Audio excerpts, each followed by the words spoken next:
For Liverpool, after the great Paris heist, they have Southampton. I know people will be looking at it and saying, you know, top versus bottom, which we've also said, but it was 3-2 last time they met. Then they also have Champions League in midweek again against PSG, big game, and the Carabao Cup final coming up.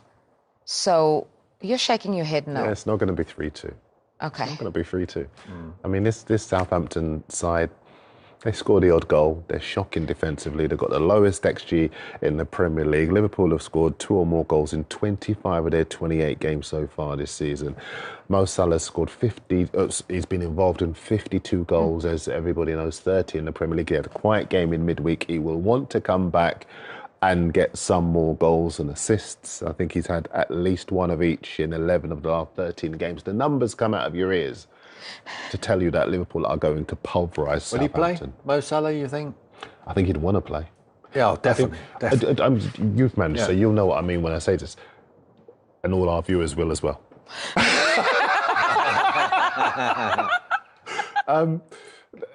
I think part of the key to Arne Slot keeping Salah on side is that he plays him all the time. We saw the bust up between Klopp and Salah at West Ham in the last days, and that breakdown.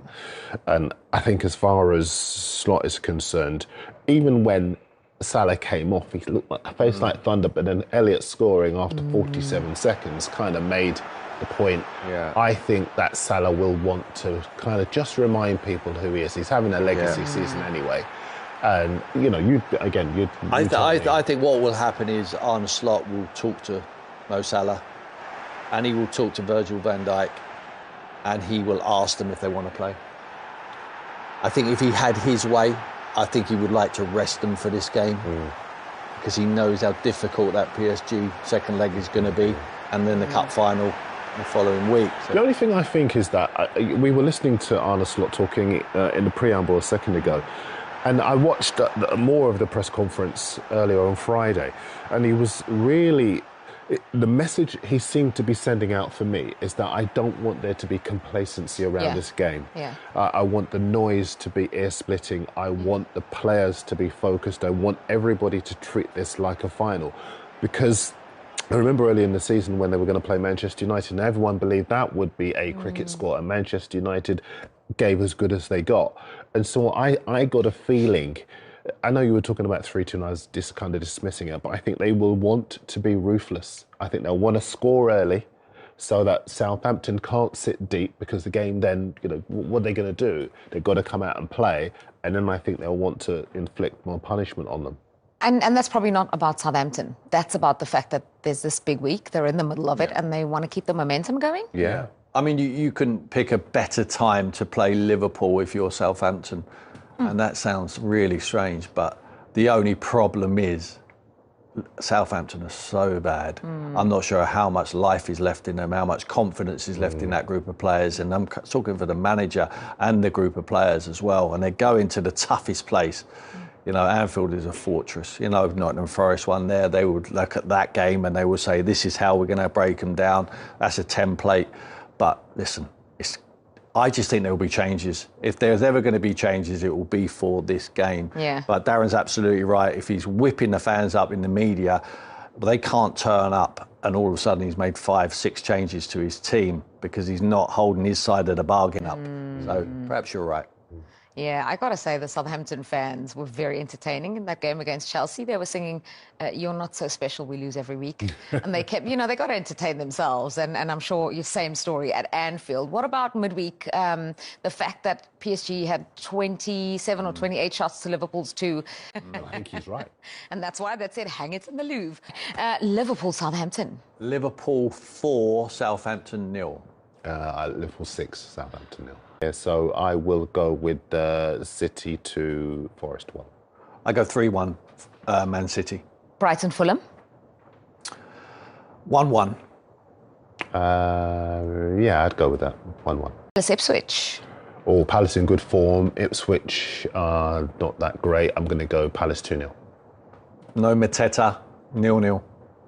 Nketiah scoring goals. Yeah. Do you want to change? No, 0-0. Okay. 0-0. He's sticking to his principles. Yeah. Okay. Liverpool, Southampton. Liverpool 4, Southampton 0. Liverpool 6, Southampton 0. Brentford, Villa.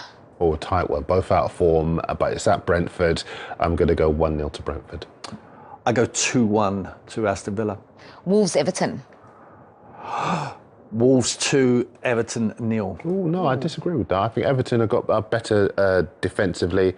Cunha's not playing, of course. I think it's going to be 1-0 to Everton. Chelsea versus Leicester. Oh, interesting one, this, because I think as far as Chelsea are concerned, good team, can't defend. Leicester horrific. I think Leicester might sneak it by a goal to 0. Cole Palmer 2. Who? 2-0. Tottenham Bournemouth. Tottenham, 1 game left for the season, and that's the most important one, which is PSV. They will rest players, and Bournemouth will beat them 0-1.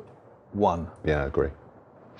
Man United versus Arsenal. Interesting one. This Arsenal got a terrific record at Man United. Man United are all over the place. I can see Arsenal going there, scoring with a set piece, and then a second goal when United suddenly come out and play. 2-0 Arsenal. United 0, Arsenal 3. And then we got Monday Night Football as well. West Ham versus Newcastle. How do you think that one's going to go? Newcastle, a lot of injuries at the moment. West Ham 2, Newcastle 1. Newcastle got a good record at West Ham, but I agree. Jared Bowen's going to be their undoing, and he will score 2 goals to win the game for West Ham. What a weekend we have in store. We've got top versus bottom, third versus fourth, an old rivalry at Old Trafford, Manchester United versus Arsenal, which neither of you have given Manchester United a goal. No chance. No, I just think what we're watching at the moment and witnessing is not what we want to see from a Man United side, and I think Arsenal will win the game. Okay, well, plenty to come in match week 28 in the Premier League, and we cannot wait for all of the action. Arne Slot explained the rationale for any changes he makes to his Liverpool lineup against Southampton on Saturday. The Reds switch back to Premier League duty at Anfield, 3 days on from clinching a 1-0 Champions League win away against Paris Saint-Germain. Consolidating a 13-point advantage at the summit will be their aim versus Saints, who sit at the foot of the table, ahead of the decisive return leg with PSG and then the Carabao Cup final with Newcastle United. If I make the choice to play other players, that is because I think that is the biggest chance to win the game tomorrow and not because I want to rest them for the game against Paris Saint-Germain, Slot told his pre-match press conference on Friday morning. So, the only way I make a change is because it's only 2 days in between, and then I might feel that playing someone else is a better option, because we have many players that are of equal quality. But that then only has to do with us getting a bigger chance of winning the game against Southampton than it has anything to do with the Paris Saint-Germain game. Cody Gakpo is a doubt for the 3 p.m. Greenwich Mean Time kickoff, having travelled to France but not been involved in the squad for the first leg against PSG on Wednesday night. At the time of Slot's media briefing, it was unknown if the number 18 will be ready to participate in the clash with Southampton. He didn't train yesterday yet, so let's see if he can train with us today, said the head coach. Again, a close call it will probably be. It's not a long-term injury, but he still had a bit of pain yesterday, so he was not able to train. Let's see where he is today, so I can't give you the answer yet.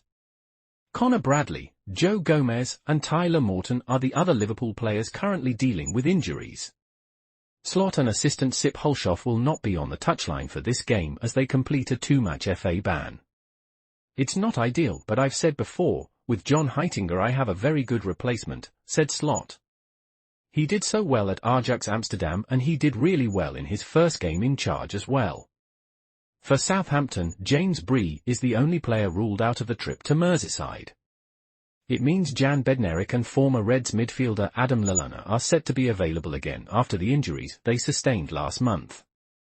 Kyle Walker-Peters also appears to have shaken off the knock that forced him off in Saints' most recent outing against Chelsea.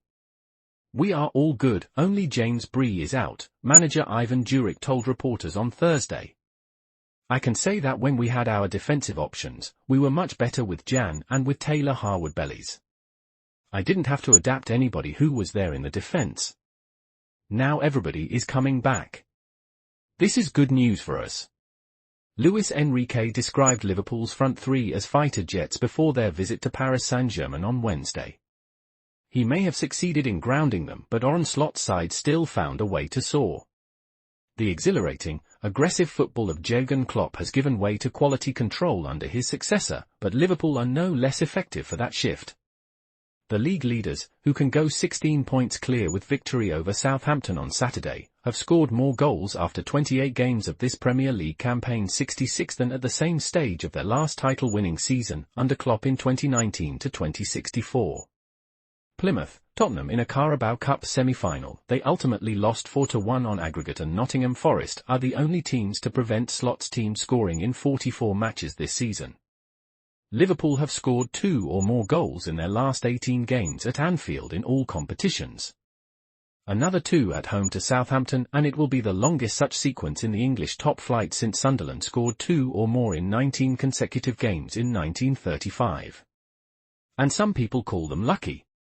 Not that equaling a 90-year-old feat is Slot's priority, as he called on Liverpool's players and fans to treat the visit of the league's bottom club as the first of 3 finals in the next week, before Tuesday's Champions League second leg against PSG and Sunday's Carabao Cup showpiece against Newcastle.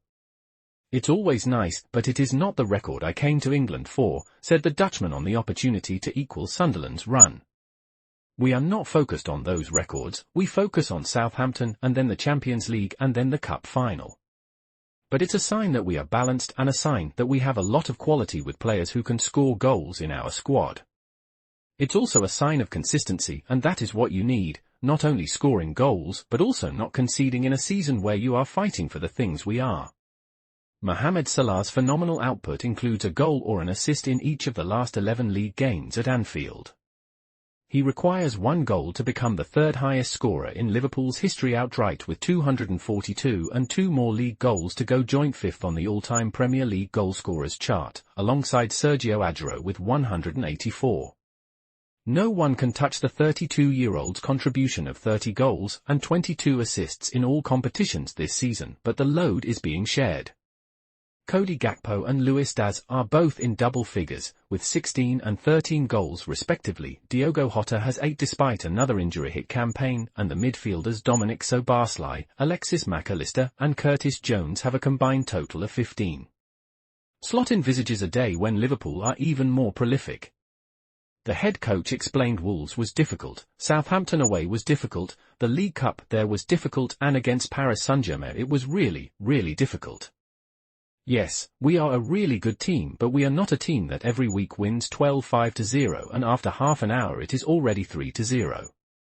We have seen a team doing that a few times in recent years, and I think, longer ago, Liverpool also had that where, after half an hour, it was already 3-0. We are not that team yet. It is somewhere we are trying to go to, and therefore it is something we need to improve a lot. But what this team does have is fighting spirit, and until now they have always found a way to win a game, and not always in the same manner, not always dominating ball possession, sometimes also by defending really hard and being good in transition. We know we have to be on top of our game, because even if we are on top of our game we mostly win by 1-goal margins.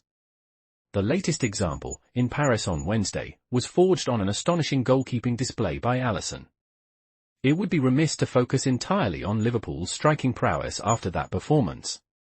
With Georgi Mamardashvili arriving from Valencia this summer for an initial 25 million and the Brazilian showing why, in Slot's eyes, he is the best goalkeeper in the world against PSG, the Georgia international has a major fight on his hands to claim the first-choice role he craves next season.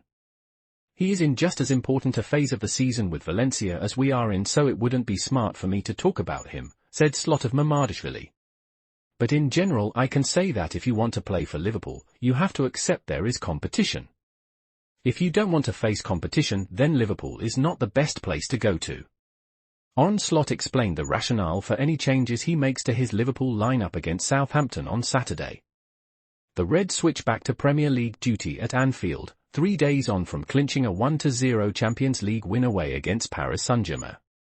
Consolidating a 13-point advantage at the summit will be their aim versus Saints, who sit at the foot of the table, ahead of the decisive return leg with PSG and then the Carabao Cup final with Newcastle United.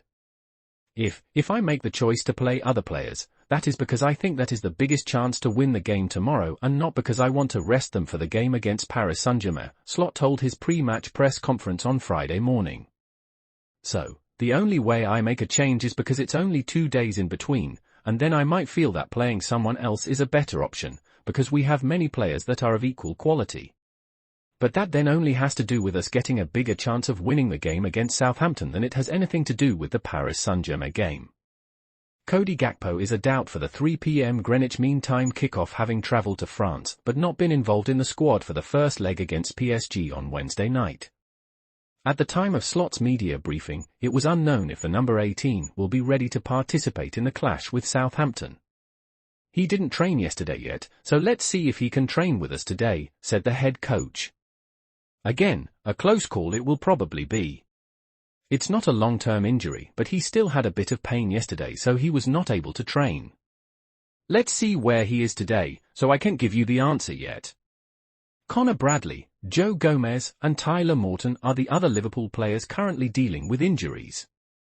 Slot and assistant Sip Hulshoff will not be on the touchline for this game as they complete a 2-match FA ban.